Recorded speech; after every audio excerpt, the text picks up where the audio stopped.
My fellow Americans, on Saturday, at my direction, the United States successfully concluded an airstrike in Kabul, Afghanistan that killed the emir of Al-Qaeda, Ayman Al-Zawahiri.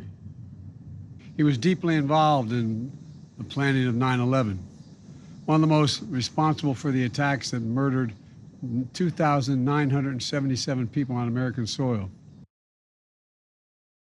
So Ayman al-Zawahiri is not a name that I think many Americans would necessarily be able to cite. But then again, we're not a people that's really that tapped into politics. Most can't name that many Supreme Court justices. But that doesn't mean that he's not an important figure, either currently as the de facto leader of Al-Qaeda or historically helping to found the organization and being as involved as one can be in a number of important terror attacks.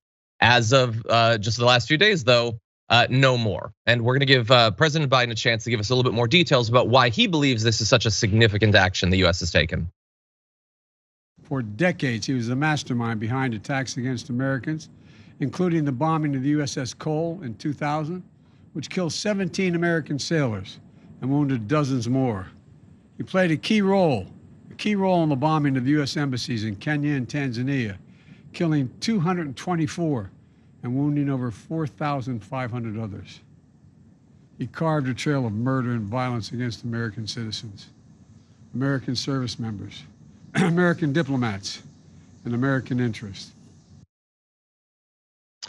That is true. Look, even if we only limit our analysis to the attacks that we know that Al-Zawahiri was involved in the planning and execution of, the death toll is in the thousands, and God only knows how many other lives directly or indirectly can be laid at his feet. Not only in planning the attacks, but helping to organize, sustain, and coordinate offshoots of the organization in many different countries. And so for that, it's a victory that the Biden administration is going to be very enthusiastic about. We're gonna talk a little bit about the process of this because I have my concerns there. But Jessica, I want to give you a chance to chime in. How big a news do you think this is? How proud should President Biden be? Yeah, I would say it's pretty big news. I mean, this is not anything groundbreaking, but Stephen Kinzer and folks like Stephen Kinzer have been talking about what happens when CIA power goes unchecked for so long. And unfortunately, the CIA arming the Mujahideen in Afghanistan, it led to the ascent of the Taliban and Al-Qaeda, many of whom were members of the Mujahideen. And even when we look at al-Zawahiri, we can directly link someone who was trained by the CIA ended up being the person who trained him. And so we could very simply say, this is a thing that happened. And that would be very convenient, for the Biden administration who wants this to seem like, we are the good guys and we got this bad guys. But the context of history suggests it's a little more complicated than that. And that's important to bring up right now as well. Yeah, and the most important part of that context, I think, is that the CIA lending monetary support and support in terms of equipment, the Stinger missiles and all of that to this group went wrong in this case. And that is a historic fluke. It will never happen again, so we don't need to worry about it. It's totally cool to do it again.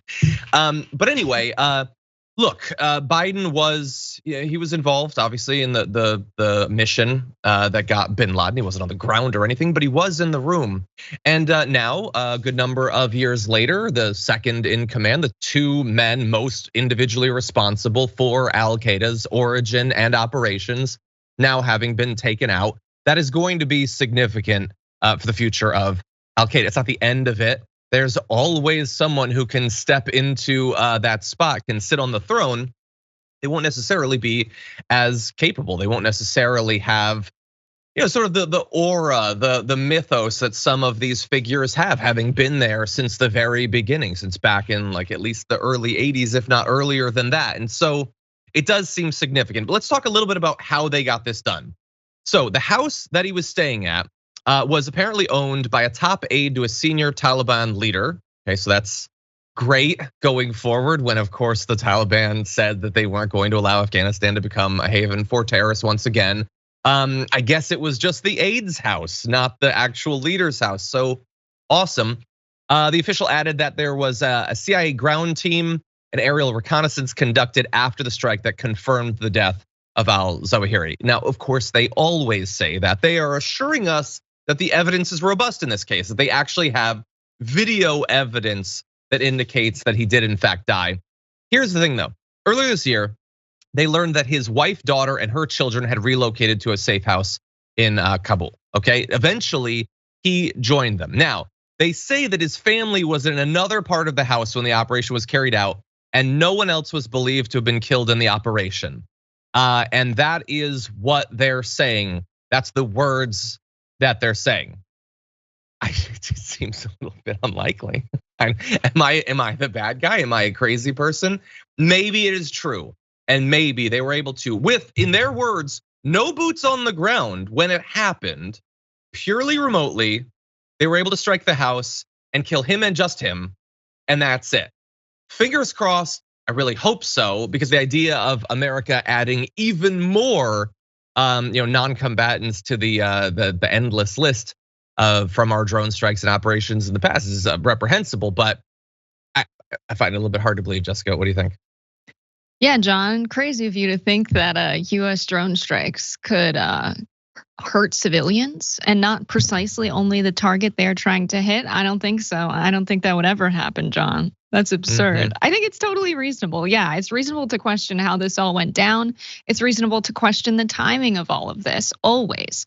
Because I don't think the US government takes any action foreign policy wise without considering the context and the impact this will have on the foreign policy landscape, on people back at home. There's always this idea that we're gonna go fight our bad guys and enemies abroad when we need to rally up the base back home, right? There's all of these political intentions.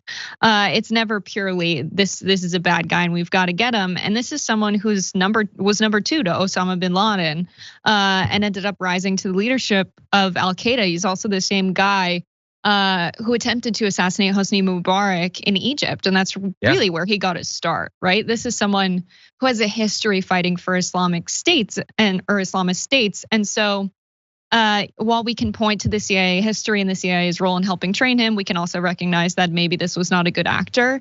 But the more the United States intervenes abroad and kills leaders of terrorist groups abroad, the more I get worried that we're going to face even more retaliation for the interventions we've already done that have caused extreme blowback. Yeah, it's entirely possible. I mean, we could reiterate the last couple of decades of conversation about exactly why the attacks are launched in the first place, and the right will assure us that it's a purely ideological jealousy sort of thing. But we know that's not how it works. I mean, all you have to do is literally listen to the things that the leaders of these organizations say for years and years and years. Maybe this time there will be no retaliation. Fingers crossed on that. Now I'm gonna skip ahead to graphic 5 and tell you the Taliban put out a statement saying it is an act against the interests of Afghanistan and the region. Repeating such actions will damage the available opportunities, which is a weird way to say that. I assume opportunities for collaboration in this area. I don't know. I mean, a member of the regime was apparently hiding this guy. So I'm not sure that those opportunities are as robust as they're being implied to be by the Taliban right now. But Biden has tried to assure the country during the withdrawal from Afghanistan, which we covered every day, and everybody knows that it was devastating in a lot of ways. Many people died during that time, not only from the bombing that killed US service members, but many civilians died as well trying to flee at that point. They said that they would still be able to conduct operations where needed. This seems to be evidence of that. I don't know how representative it is of their ability to do similar things in the future. I'm not even sure how in the interests of the United States people that would be. But I do know one thing, they do want some credit. And so to that end, they attempted to, in my view, recreate the big photo that you could probably picture of Obama and Biden and Hillary Clinton when they got Osama bin Laden. So in this case, they have this photo. It's not as powerful. No, I guess maybe they didn't have the photographer at the right point, but they're trying to get across the same thing, that although Biden he's lost several steps. I mean, we even had to chop up that video a little bit to cut out some of the parts where he had a really difficult time expressing his thoughts. He can still preside over these sorts of things. So I guess that's from his point of view to his credit, I guess. I don't know. Any Yeah, I thoughts think about this before we move on?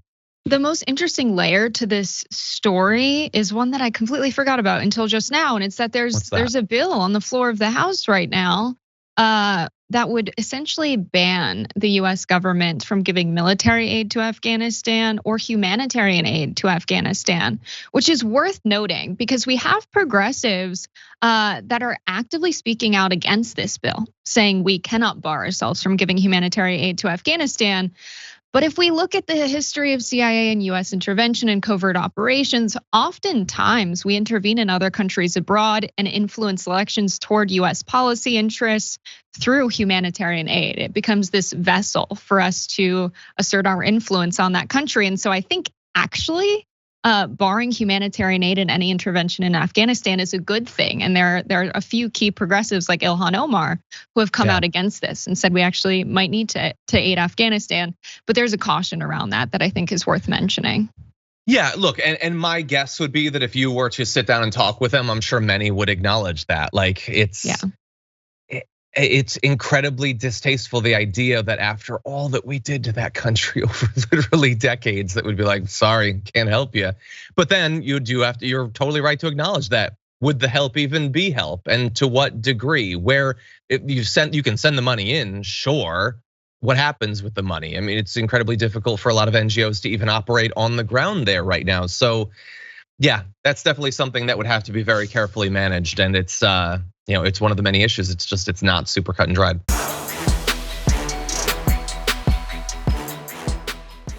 Check out the Damage Report podcast each day, wherever you get your podcasts, whether Pocket Casts or Stitcher or iTunes. You can join me as I give you the news and stories you want, with a range of co-hosts and interview guests jumping in on the fun each day. Again, that's the Damage Report, wherever you get your podcasts. And if you get them at iTunes, don't forget to rate and review. Sometimes I'll read them live on the show.